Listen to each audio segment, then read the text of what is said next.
Connaissez l'endroit? Et ouais, c'est la plus belle ferme du monde, avec AgriSkippy.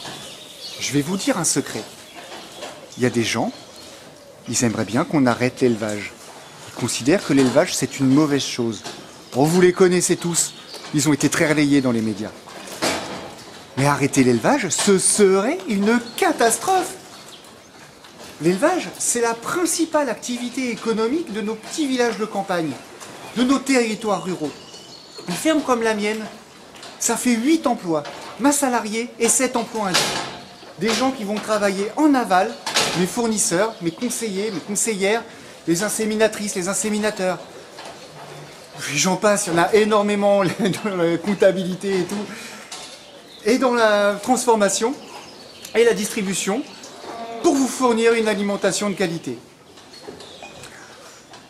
Moi, je suis très fier de participer à cette activité économique. Et je pense que mes voisins, par agriculteurs, sont fiers aussi de côtoyer des gens qui font vivre leur commune au niveau économique. Même si quelquefois, je dois admettre qu'ils ont quelques nuisances olfactives quand j'étale du fumier ou que j'épande du lisier. Et sur ma ferme, personnellement, sur 75 hectares, j'en ai 30 qui sont très difficiles à cultiver.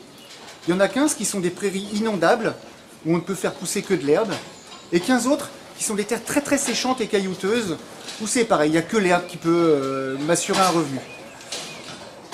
Et ben on va voir ensemble ce que ça donne sur ces paysages-là qui sont très beaux, ce que ça donne quand on arrête de cultiver. Voilà, parce que j'ai certaines parcelles, ça fait 4-5 ans que les vaches ne pâturent plus.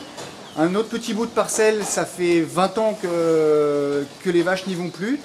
Eh bien, on va voir vraiment techniquement ce que ça donne et savoir si on a envie de ça. Alors, j'espère que vous avez vos bottes et c'est parti. Et auprès du pont, parce que chez moi, il n'y a pas que les vaches qui ont des noms, il y a aussi les champs. Et donc, ici, c'est une prairie... C'est une prairie naturelle qui est inondable. Vous voyez là-bas, au niveau des arbres, il y a la rivière qui s'appelle Liton qui coule. Et dès qu'il pleut un petit peu trop, en fait ça déborde. On peut avoir jusqu'à 1 mètre d'eau là où je me trouve. Hein.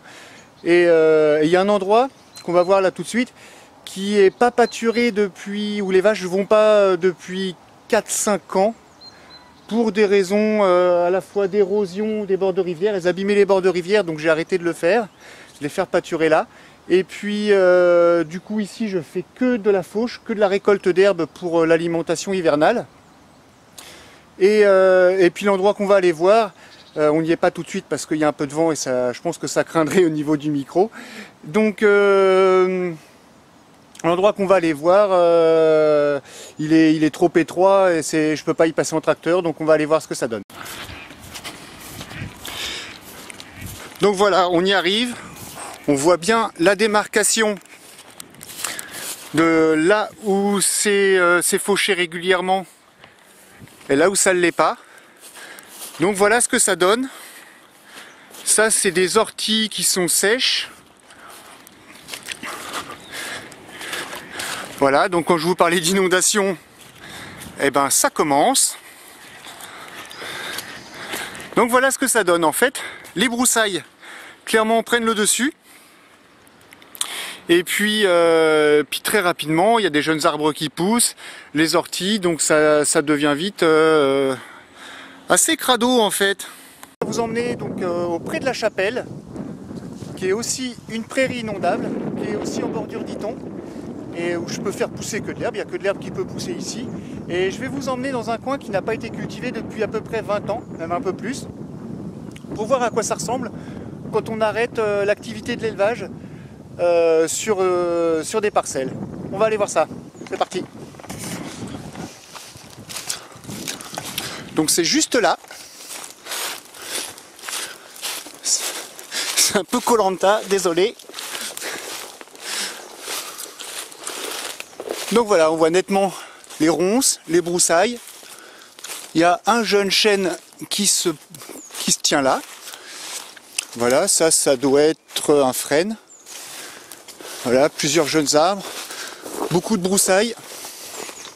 C'est quand même pour vous montrer que ce paysage magnifique que moi j'adore, si j'arrête l'élevage, si j'arrête de le cultiver, et ben en fait tout ça, ça devient de la forêt. Et je me demande bien ce qu'on va pouvoir manger là-dessus. Des écureuils? Vous avez vu comme elles ont grandi en 2 mois? C'est impressionnant, hein. Moi je les aime bien ces petites bêtes. Et je comprends complètement qu'on milite pour qu'il y ait des conditions d'élevage qui soient les plus satisfaisantes possibles. Mais qu'on milite pour supprimer l'élevage, c'est vraiment n'importe quoi. Parce que l'élevage bovin, c'est vraiment c'est les responsables, c'est celui qui fait en sorte qu'on ait les plus beaux paysages de France. Que ce soit le bocage normand, que ce soit les alpages en montagne. D'ailleurs, l'avancée de la forêt, c'est un vrai problème, notamment dans le Massif central. Un truc qu'on ne sait pas suffisamment. On ne s'en rend pas compte quand on fait du ski. Mais sous la neige, c'est des pâtures pour les vaches. S'il n'y avait pas les vaches, il n'y aurait pas ces pâtures. Il y aurait de la forêt et il n'y aurait pas de piste de ski. Quand on est consommateur français, il faut vraiment faire attention à l'origine de ce qu'on mange.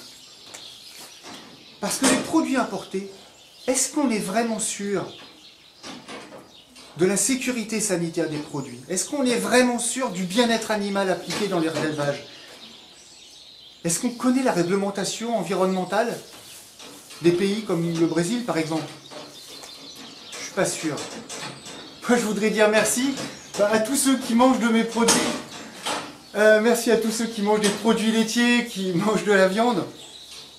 Et quand on mange des produits laitiers et de la viande, eh ben on est un vrai acteur contre la désertification rurale et pour la préservation des magnifiques paysages de notre pays. Les magnifiques paysages de notre pays, ils sont aussi... c'est ça qui fait en sorte qu'on ait autant de tourisme, qu'on ait autant de gastronomie en France. Est-ce que ce serait pas ça le vrai acte militant? Voilà.